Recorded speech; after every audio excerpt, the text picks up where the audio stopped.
राधे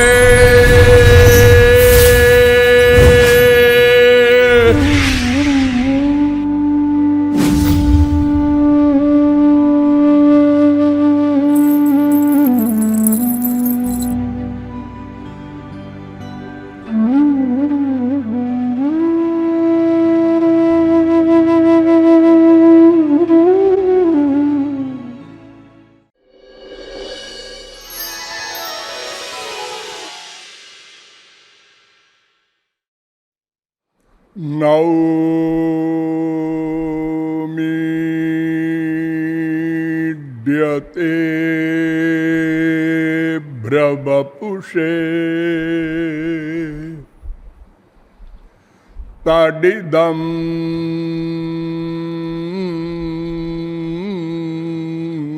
वराय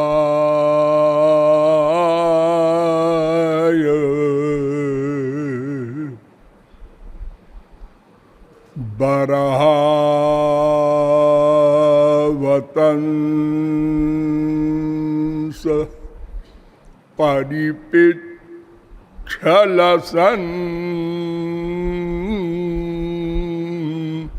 मुखाय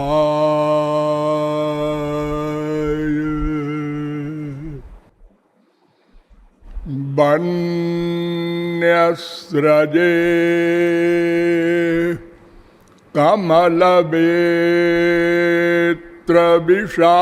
कमलवेत्रविषाण वेणु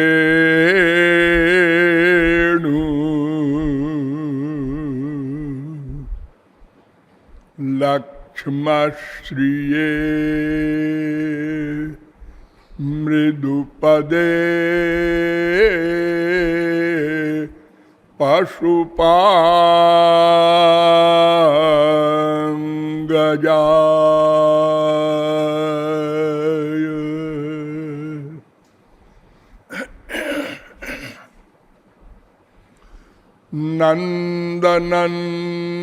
नंदनंदन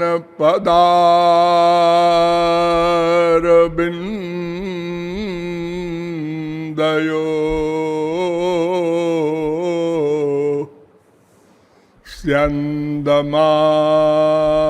स्यन्दमान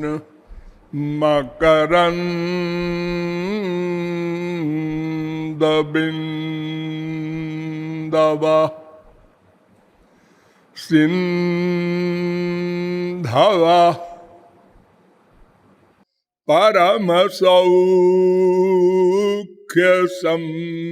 परमसौख्यसम्पदा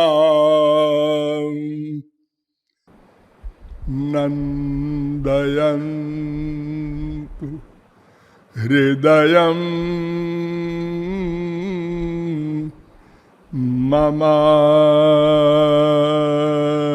ममानिशम्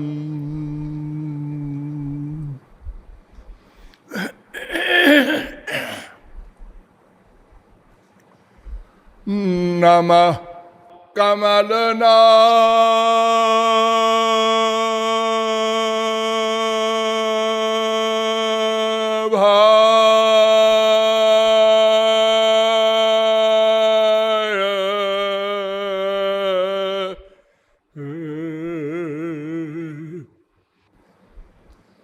नमः कमलमालिने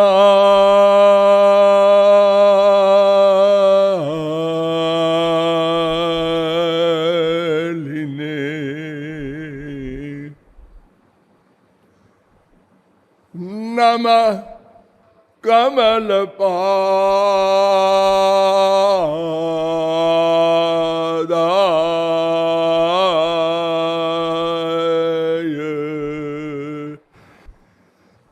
नमस्ते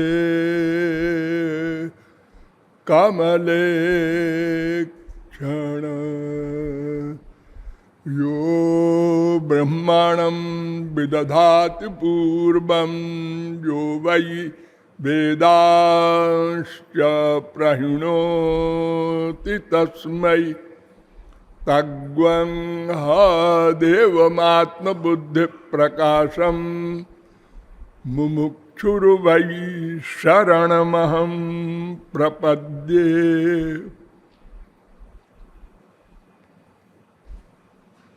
भगवत भक्ति तत्व जिज्ञासु जीवात्माओं, नियमानुसार थोड़ी देर भगवन नाम संकीर्तन कर लीजिए, पश्चात विषय प्रारंभ होगा। भजो गिरिधर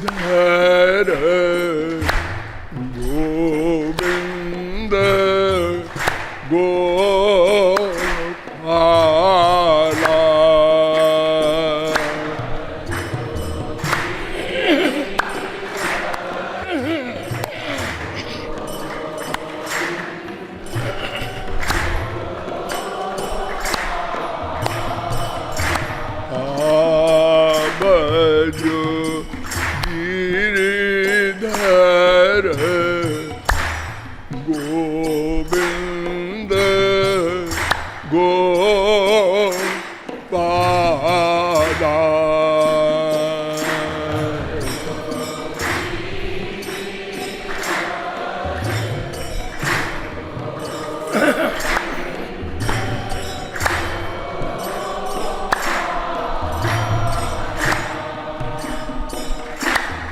भजो गिरिधर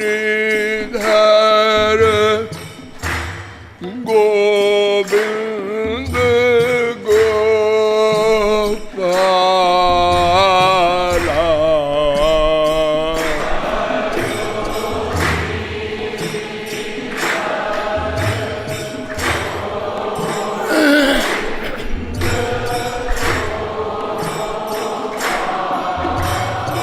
हरे भजो गिरिधर गोविंद गोपाला। बोलिए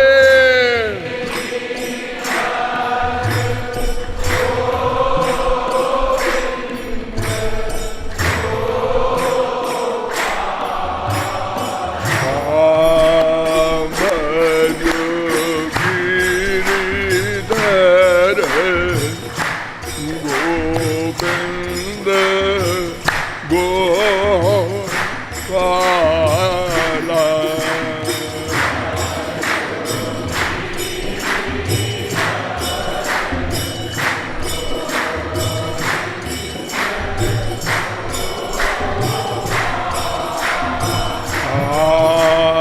भजो गिरिधर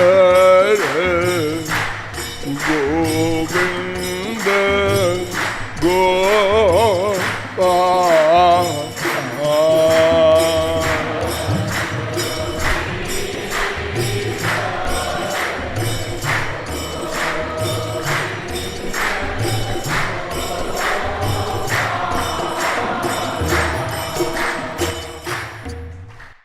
लाडली लाल की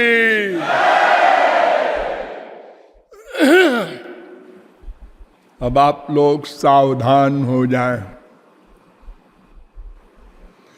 मैं कौन, मेरा कौन, इन प्रश्नों के संबंध में अर्थात इनके उत्तर में अब तक आप लोगों को बताया गया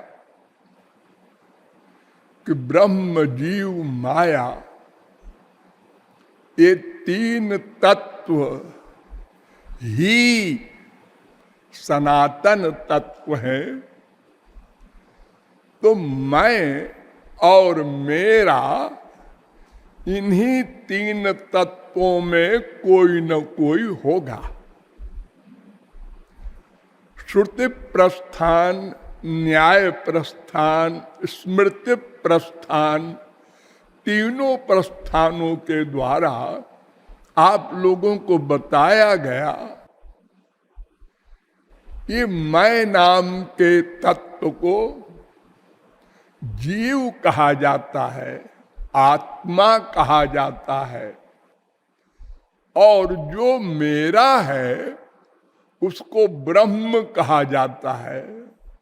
और तीसरा तत्व जिसके धोखे में हम पड़े हैं, जिसको हमने मेरा मान लिया है, वो माया तत्व है। और यह भी बताया गया कि ये मैं तत्व या जीव तत्व भगवान की शक्ति है, ब्रह्म की शक्ति है, और ब्रह्म का अंश भी है, और ब्रह्म से भेदा भेद संबंध है। अर्थात कुछ अंश में ब्रह्म से जीव का अभेद है और अधिक अंश में भेद है। और यह भी बताया गया कि ये जीव और माया ये दोनों ब्रह्म की शक्ति है, इसलिए हम उनको अंश कहते हैं।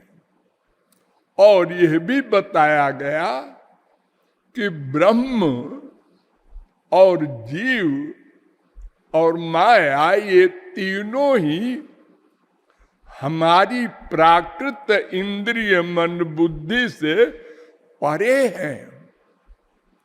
इनको कोई भी माइक इंद्रिय मन बुद्धि, वो चाहे ब्रह्मादिकों की हो, नहीं समझ सकती, नहीं प्राप्त कर सकती है।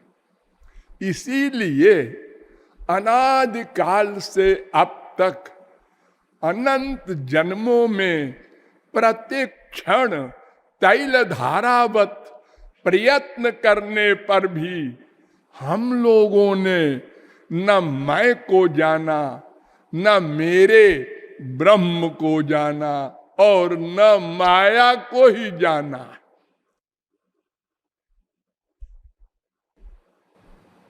पश्चात आपको बताया गया कि वेद कहता है कि उसको जानो, माने ब्रह्म को जानो, तो मैं और माया स्वयं समझ में आ जाएंगे। और उसको जानने के लिए वेद का ज्ञान आवश्यक है। लेकिन वेद का ज्ञान ये मनुष्य तो क्या, सरस्वती बृहस्पति की बुद्धि से भी परे है। उसका कारण भी बताया गया कि वेद वाणी अनाद्यनंत शाश्वत ब्रह्म वाणी है, भगवत वाणी है। अतएव जैसे भगवान बुद्धि से परे है, ऐसे वेद भी बुद्धि से परे है। किंतु जिन लोगों ने वेदों को जाना है, उनके द्वारा हम उस ब्रह्म तत्व को, भगवत तत्व को जान सकते हैं। उसके जानने के लिए हमने अपनी बुद्धि से तो बहुत प्रयत्न किया और हार गए। लेकिन वेदों ने कहा ऐसा नहीं है, उसको जाना जा सकता है। वो जिस पर कृपा करके अपनी इंद्रियां, अपना मन, अपनी बुद्धि दान दे दे, वो भाग्यशाली जीवात्मा उस परमात्मा को जान सकता है, देख सकता है, संसारी जीवों की तरह हमसे व्यवहार कर सकता है, प्रेम कर सकता है, क्योंकि वो हमारा सर्वस्व है। माता पिता भ्राता प्रियतम। इसलिए हम जिस भाव से भी उससे मिलना चाहें, वो मिलता है, मिला है, मिलेगा। लेकिन उसकी कृपा कोई आकस्मिकी घटना नहीं है। कोई भगवान पियक्कड़ नहीं है कि किसी पर कृपा कर देगा, किसी पर न करेगा। उसकी भी कुछ शर्तें हैं। उन शर्तों पर विचार किया गया। वेदों के अनुसार, शास्त्रों के अनुसार, पुराणों के अनुसार, स्मृतियों के अनुसार, तो पता चला कि कर्म, ज्ञान, भक्ति ये 3 मार्ग हैं जिनसे हम उसको जान सकते हैं, प्राप्त कर सकते हैं। अनंत जीवों ने प्राप्त किया है।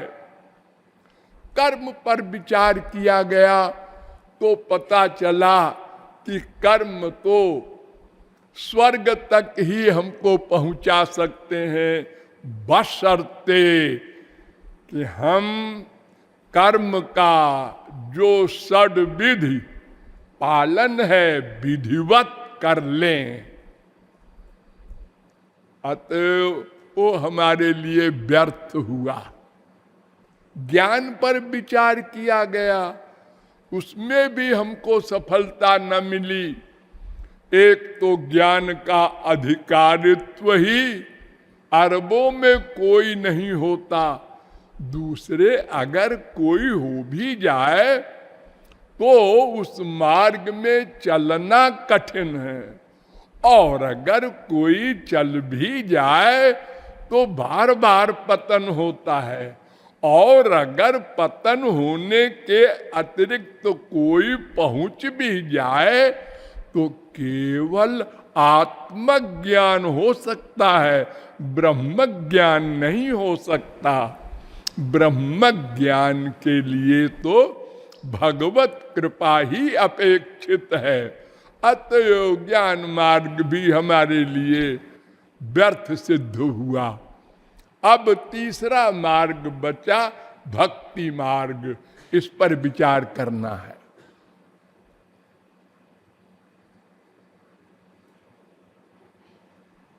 देखिए, किसी भी उपाय के निर्णय के लिए 5 प्रकार होते हैं। उनको पहले समझ लीजिए। नंबर 1, उस उपाय से लक्ष्य की प्राप्ति हो जाए, पहली शर्त। कर्म हो, ज्ञान हो, योग हो, तपस्या हो, कोई भी साधन हो, उससे लक्ष्य की प्राप्ति हो जाए। लक्ष्य क्या? 2, आत्यंतिक दुख निवृत्ति और अनंत दिव्य अनिर्वचनीय अपरिमेय अपौरुषेय परमानंद प्राप्ति। यही 2 लक्ष्य है ना हमारे।